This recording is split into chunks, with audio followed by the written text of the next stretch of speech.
Hey guys, it's Justin Goodberry with Financially Simple. So here's the question I received this week. Justin, when should I do an estate plan? Yeah, like I'm 20-something years old. Do I really need to pay an attorney? You know, that's an awesome question. It's one that I've thought about myself. See, I'm not going to retire tomorrow, obviously. I'm going to be around, I hope, a long time working.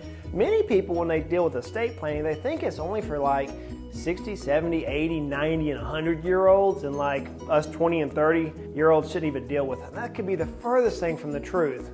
We have to have an estate plan. So let's deal with what is an estate plan. An estate plan is no more than a series of documents which tell others, whenever you can't tell them, what your wishes are. It's really that easy. So there's a group of documents which comprise, if you put them together, they make up the estate plan. The first document is the last will and testament. This document is what tells folks where you want your stuff to go and who you want to receive your stuff.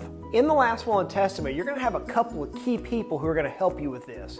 Perhaps one of the most important people is your executor or executrix.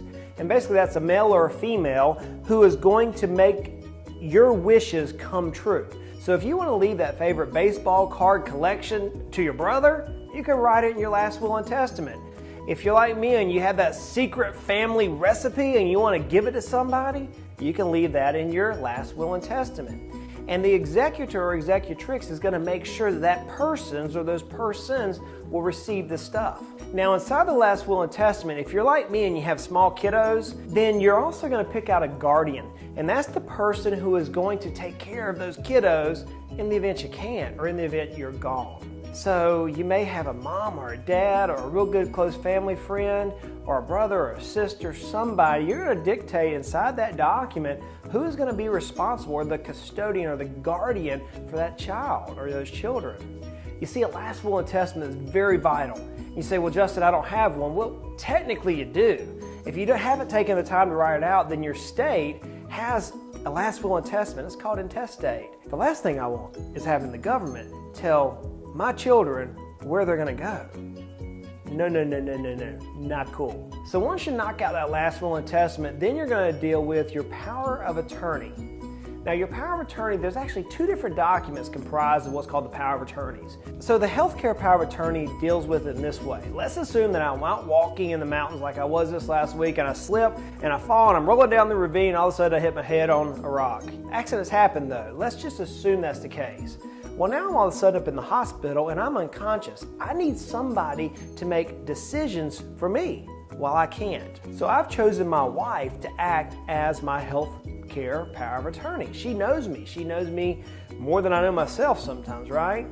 Maybe you don't have a spouse. Maybe you have a mom or a dad or a brother or sister, an aunt or an uncle or someone, a good friend who just knows you and they know your desires. That's the person you want to have make your health care decisions for you.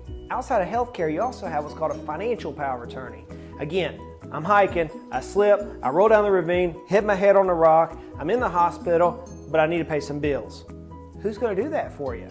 Well, in my case, my wife, but let's say that she happens to slide down. Well, then we have to have some people make financial decisions for us so they can go down and pay the bill. They can do things for us as if we're doing that. So that's what a power of attorney is. Another document that's in the estate plan is what's called a living will. Now, a living will really is no more than a do not resuscitate or a do resuscitate. In other words, when you're in your final days, do you want the hospital to withhold things from you, or do you want them to provide certain cares? And the do not resuscitate dictates those particular terms. So as I've talked about before, I have a $3 million life insurance policy on me where if I die, my family's taken care of. Being I have small kids, if me and my wife pass away, I don't want my kids to end up with $3 million whenever they're still young, 18, 19, 20. So I have a trust. I have a trust which owns this life insurance policy, and in the event of my death, the proceeds go to the trust, and then now the trust will dictate or provide the assets according to my wishes. That's another component of estate planning, is trust planning. And so now that you have your estate plan, who do you give the documents to? Obviously, your attorney is going to have a copy of the documents. You should give one to your planner, your CFP, and you should give one to your tax advisor. Those three people or parties are going to be a major part of your life, and you want them to know your wishes. You also will probably want to give one to the executor or executrix. That way they know your wishes. If you have a good friend, you may want to give a copy to your friend.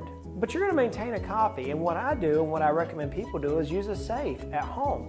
You go buy a firebox from Walmart or Target or Costco or Sam's, wherever, and put the documents in the safe. And that way if there's a fire, if you need to grab it like with the hurricanes we've had this year, you need to grab the documents and run, you've got them all in a safe place. Estate planning is frustrating. It's not just for people getting ready to retire. It's not. It's for all of us, especially those of us with kids. Those of us who have clients, those of us who have employees that rely on us, we have to have a good estate plan. Life is hard, money is complicated, but it doesn't have to be. Let's continue to make our lives at least financially simple.